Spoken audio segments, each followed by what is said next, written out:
Sebelumnya, Wang Ling menggunakan teknik jari dunia bawah sebagai serangan terakhir untuk mengalahkan Chen Tao, tetapi masih belum mampu mengalahkannya karena kesenjangan kekuatan, dan gelar murid sejati jatuh pada Chen Tao.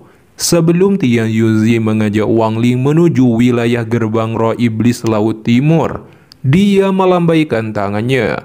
Awan 7 warna terbentuk mengelilingi Wang Ling dan membawanya pergi ke luar sekte nasib surgawi. Mereka berdua akhirnya sampai di suatu tempat yang lebih agung daripada alam surgawi. 3 gunung menjulang tinggi menembus awan. Gunung di tengahnya seputih salju dengan salju turun di atasnya, dan perasaan dingin bisa Wang Ling rasakan. Gunung ini disebut 9 hantu salju. Gunung di kedua sisinya berwarna hitam dengan salju hitam turun dari langit. Tian Yuzi melambaikan tangannya, dan awan 7 warna yang mengelilingi Wang Ling menghilang. Aura dingin segera berhembus menyerbu tubuh Wang Ling. Wang Ling menggunakan energi spiritual surgawinya dan menciptakan layar cahaya untuk memblokir aura dingin. Tian Yuzi memandangi 3 gunung di depannya dan bertanya pendapat Wang Ling tentang tempat ini. Wang Ling menjawab, tempat ini memiliki aura dingin yang sangat kuat dan bagus untuk mengelola energi dingin dan yin. Tian Yuzi berkata selalu memberikan mantra terlarang untuk setiap muridnya. Tetapi jika Wang Ling dapat melihat misteri di balik 3 gunung ini, dia dapat memilih mantra apa yang diinginkannya. Wang Ling segera menjelaskan gunung hitam. Salju hitam jatuh tidak dingin. Jika dibandingkan dengan salju putih di tengah, itu mengeluarkan suasana yang aneh. Wang Ling menunjuk gunung sebelah kanan yang lebih aneh, mendeteksi sedikit kehidupan darinya. Meskipun hampir semuanya memiliki kehidupan, ini adalah pertama kalinya murid merasakan kehidupan gunung. Tian Yuzi berkata, jika hanya ini kamu masih tidak memiliki hak untuk mengambil mantra terlarang dari guru. Wang Ling tersenyum. Guru kedua gunung itu palsu. Tian Yuzi sedikit terkejut, tidak mengharapkan kekuatan mental Wang Ling jauh di atas yang lain. Saat ini Wang Ling dan Tian Yuzi berada di kaki gunung. Tian Yuzi berkata akan menunggunya di atas gunung. Wang Ling harus mendaki tapi tidak boleh menggunakan teknik teleportasi. Semakin cepat dia mendaki, semakin baik hadiahnya. Dengan tingkat kultivasinya, melangkah 100 langkah tidak sulit, tapi 100 langkah di atas tergantung keteguhan hati Wang Ling. Penilaian ini disebut tanah pecah surgawi. Wang Ling kemudian berjalan ke puncak, dengan kakinya terbang 3 inci di atas permukaan gunung. Aura dingin semakin kuat dan angin dingin melonglong keras dan terus menghantamnya. Waktu perlahan berlalu dan hampir sampai ke puncak gunung. Aura dingin semakin kuat. Wang Ling menggunakan energi spiritual surgawi untuk menghilangkan aura dingin di tubuhnya. 100 langkah jauhnya di puncak gunung, ada sebuah menara salju memancarkan cahaya 7 warna. Wang Ling akhirnya sampai di ujian tanah pecah surgawi. Kedua kakinya segera turun menginjak gunung dan mengambil langkah. Namun dengan suara boom, aura dingin beberapa kali lebih dingin memasuki tubuh Wang Ling dan bergegas menuju nadinya. Segera indera ilahinya melalui jiwa asalnya meredam aura dingin ini. Wang Ling dipenuhi tekad berkata, aura dingin ini tidak lebih dingin dari hatiku. Jika tidak bisa membekukan hatiku, bagaimana mungkin membekukan jiwa dan tubuhku? Ini adalah lelucon. Aura dingin kuno terpancar dari wajahnya ketika dia berjalan dipenuhi semangat juang, berjalan selangkah demi selangkah menuju puncak. Di atas menara salju, Tian Yuzi duduk sambil minum kopi susu hangat. Matanya melihat Wang Ling berjalan langkah demi langkah menuju puncak. Dia berpikir Wang Ling akan mengambil 10 langkah ke tanah pecah surgawi sebelum berhenti. 10 langkah adalah batas kultivator transformasi jiwa tahap menengah. Tapi Wang Ling sudah berjalan 21 langkah dan ini adalah batas dari kultivator transformasi jiwa. Ini membuat Tian Yunzi terkejut karena Wang Ling juga memurnikan pikirannya dan mendapatkan pencerahan di sini. Jika Wang Ling dibiarkan berkultivasi selama 10.000 tahun, Tian Yunzi ingin tahu apakah dia dapat mencapai ranah 3 alam nirwana. Wang Ling berhenti setelah mengambil langkah ke-21. Tubuhnya dipenuhi aura dingin. Dia melepaskan gulungan hidup dan mati. Langkah kakinya kembali melangkah. Dengan langkah kuat ini, seluruh gunung bergetar dan es di bawahnya pecah. Mata Tian Yunzi melepaskan cahaya keemasan. Sun Yun mampu mengambil 21 langkah dengan kultivasi transformasi tahap akhir. Wang Ling, berapa langkah yang bisa kamu ambil? Wang Ling mengangkat kepalanya dan memandangi menara di puncak gunung. Dia mengambil 5 langkah berturut-turut diikuti gemuruh yang mengguncang gunung. 5 langkah ini adalah jalan Dao yang dipenuhi dengan tekad untuk tidak melihat ke belakang. Dengan ini juga, 27 langkah telah Wang Ling jalani. Sekarang Wang Ling telah mendapatkan pencerahan atas domainnya untuk berubah menjadi korporeal. Ini membuka jalan yang sangat penting untuk mencapai tahap kekuasaan. Saat ini aura dominasi keluar dari tubuh Wang Ling dan salju di sekitarnya berputar didorong menjauh. Tian Yunzi melihat momen ini berkata, Wang Ling memiliki harapan mencapai tahap kekuasaan dalam 100 tahun. Wang Ling merenung 27 langkah adalah batasnya. Jika dia memaksa melangkah, seluruh kultivasi dan bahkan jiwa asalnya akan sirna begitu saja. Tiba-tiba cahaya 7 warna dari menara bersinar terang, berubah menjadi lingkaran yang mengelilingi seluruh gunung dan semua dingin menghilang. Kemudian Wang Ling menghadap Tian Yunzi di depan menara. Tian Yunzi berkata leluhur sekte nasib surgawi bukan kultivator, tetapi mantra nasib surgawi. Ketika Tian Yunzi melewati planet Zuzaku, dia sangat tergoda dengan bakat Wang Ling untuk menerimanya sebagai murid. Wang Ling telah berjalan 27 langkah sangat tidak mengecewakan harapannya. Dia meraih udara kosong, robekan ruang terbentuk dan cahaya 7 warna keluar dari sana menutupi seluruh sekte. 7 divisi segera merilis lingkaran cahaya mereka masing-masing. Tian Yunzi berkata seumur hidupnya sangat mencintai 7 warna dan menyuruh Wang Ling berlutut. Wang Ling berlutut dan mengangkat kepalanya untuk melihat Tian Yunzi. Tangan kanan Tian Yunzi menunjuk Wang Ling. Mulai hari ini, dia menerima Wang Ling sebagai murid ke-7 divisi ungu di bawah 9 warna yang ditambahkan dari 3 gunung. Wang Ling, apakah kamu bersedia menjadi muridku? Mengikuti aturan sekte, tidak mengkhianati sekte surgawi, fokus pada kultivasi, berjalan di jalan agung Dao dan lengkapi Daomu. Wang Ling dengan tegas berjanji selama Tian Yunzi tidak mengkhianatinya, dia tidak akan mengkhianatinya. Tian Yunzi mengerutkan kening mendengar ini sebelum mengangguk.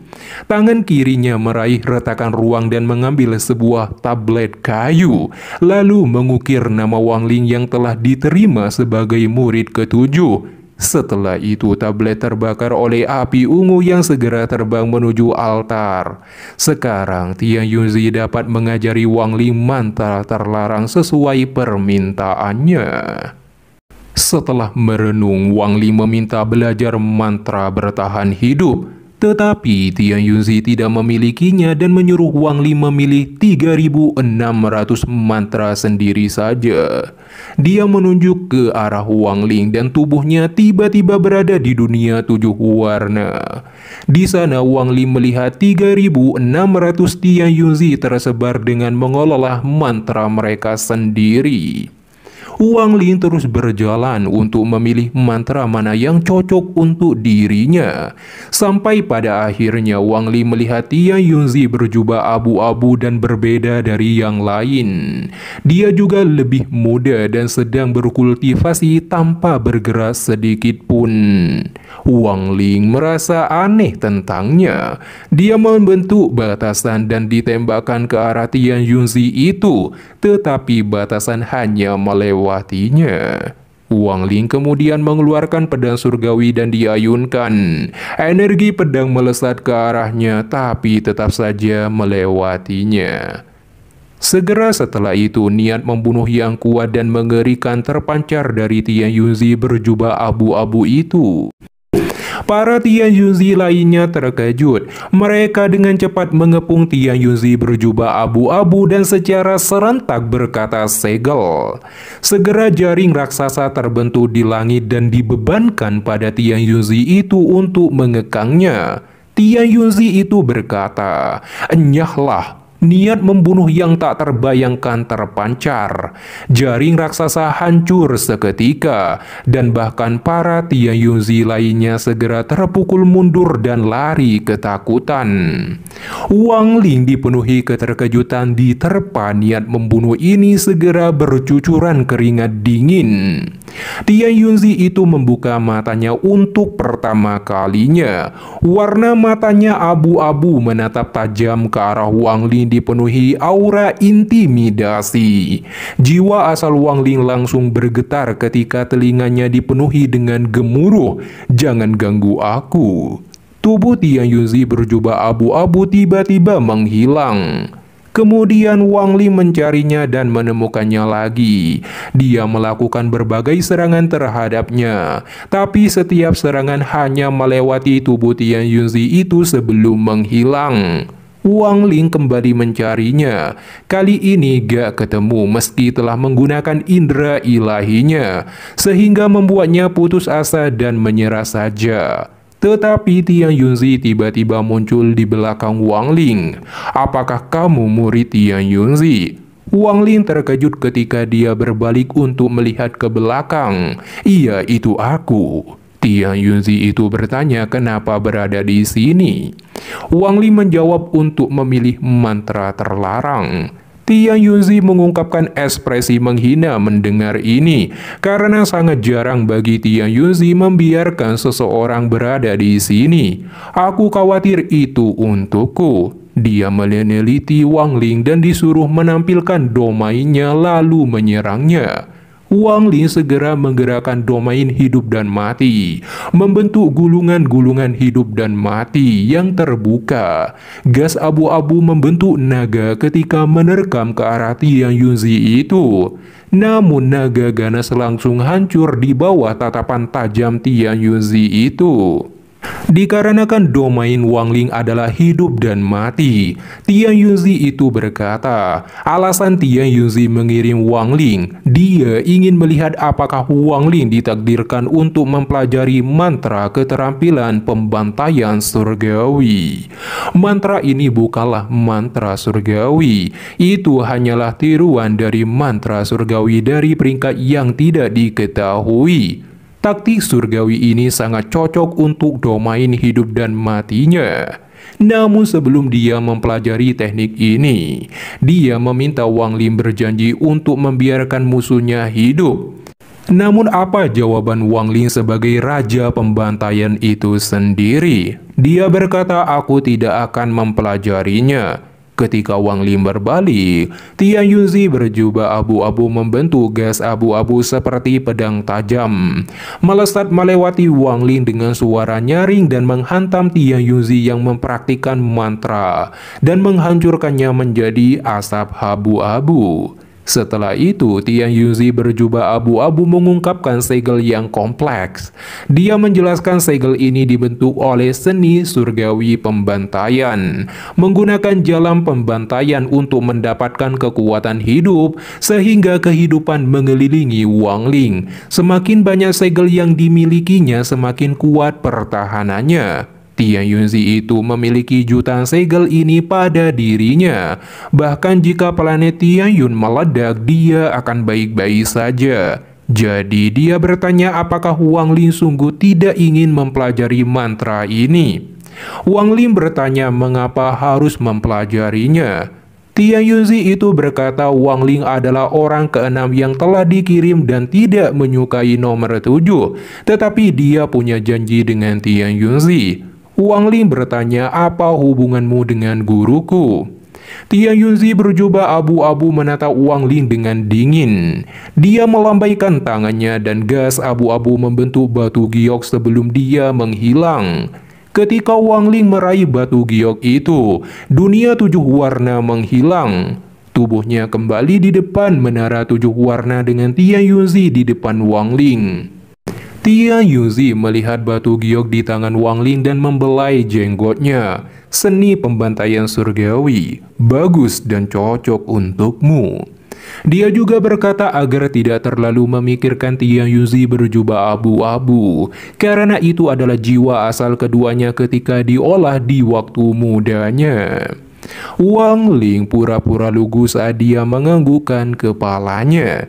Tian Yunzi kemudian memberikan Wang Ling harta penyelamat jiwa berupa cincin ungu. Wang Ling secara alami berterima kasih dan meminta izin pergi dari sekte untuk berlatih.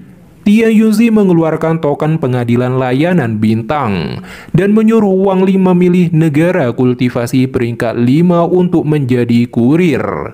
Namun jangan terlambat ke Laut Iblis Timur dalam 3 bulan.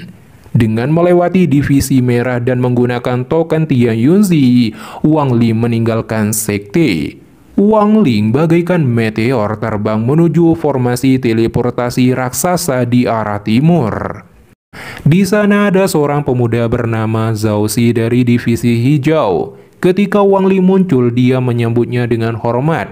Wang Ling memasuki susunan formasi teleportasi dan menyuruh membuka formasi menuju planet bumi. Zhao Xi segera membentuk segel dan mengaktifkan susunan teleportasi, dan tubuh Wang Ling segera menghilang dari sana.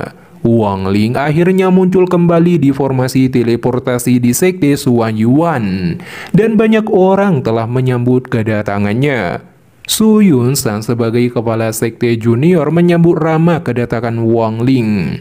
Dia kemudian mengantar Wang Ling menuju negara Lingyu sebagai pembawa pesan.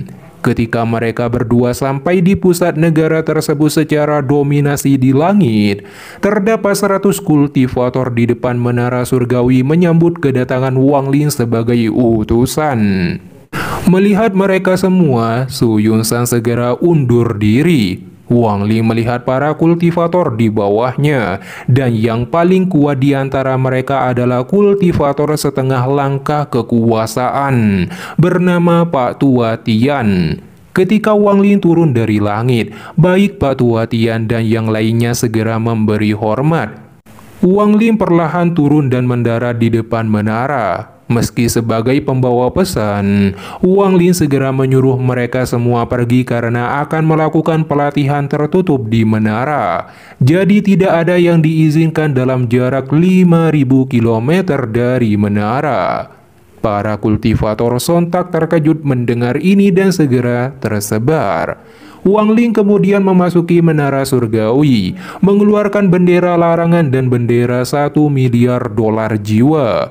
Gas hitam keluar dari menara dan menutupi area sekitarnya dan melepaskan beberapa fragmen jiwa utama ke kabut hitam untuk meningkatkan penjagaan.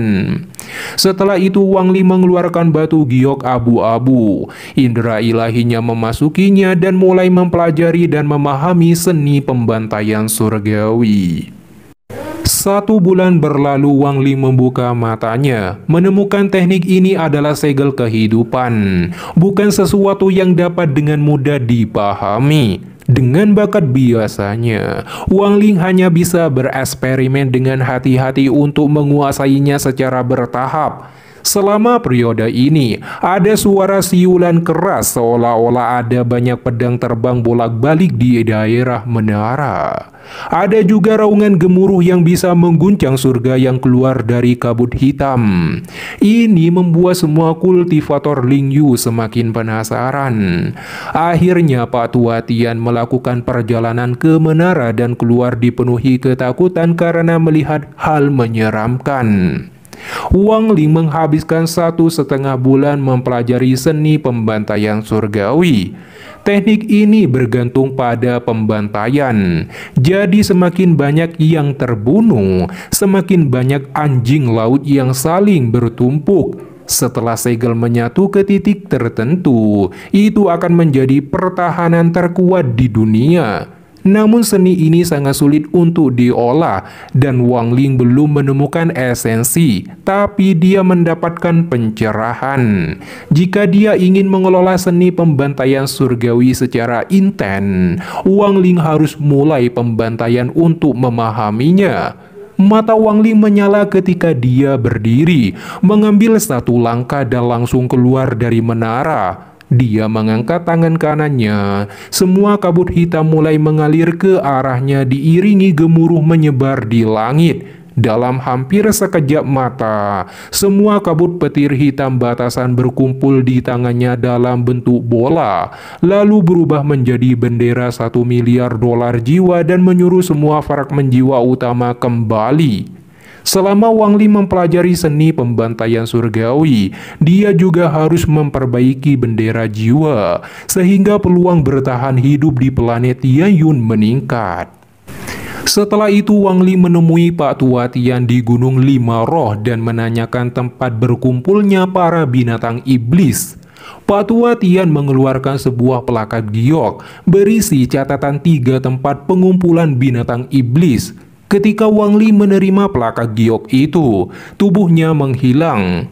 Pak Tua Tian dapat merasakan aura Wang Ling dipenuhi aura pembunuh kuat.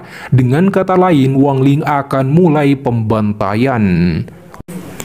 Wang Ling akhirnya sampai di ujung utara. Ada gunung yang sangat banyak yang mencakup jutaan kilometer. Tempat itu adalah tempat berkumpulnya binatang iblis. Bahkan ada binatang buas yang sangat kuat setara kultivator kekuasaan di sana.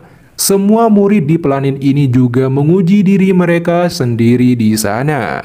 Namun area sepanjang 300 km di pusat itu dianggap sebagai area terlarang. Dan orang tidak boleh dengan santai memasukinya.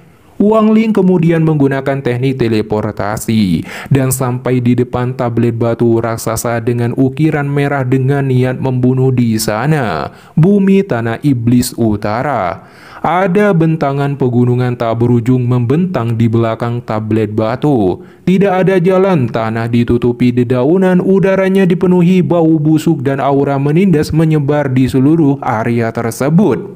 Setelah merenung, Wang Ling melangkah menuju pegunungan dan akan menggunakan tempat ini untuk memulai kultivasi seni pembantaian surgawi.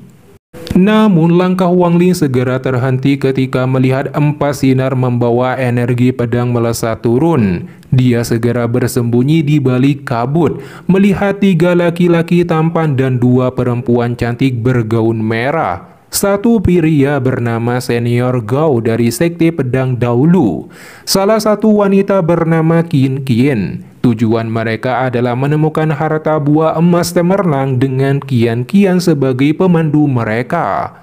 Sosok Wang Ling bergerak di dalam pegunungan seperti kilat dan matanya menjadi dingin mendengar nama Sekte Pedang Dahulu. Ini akan menjadi kesempatan baik untuk mendapatkan informasi tentang lokasi Senior Zhao Yi.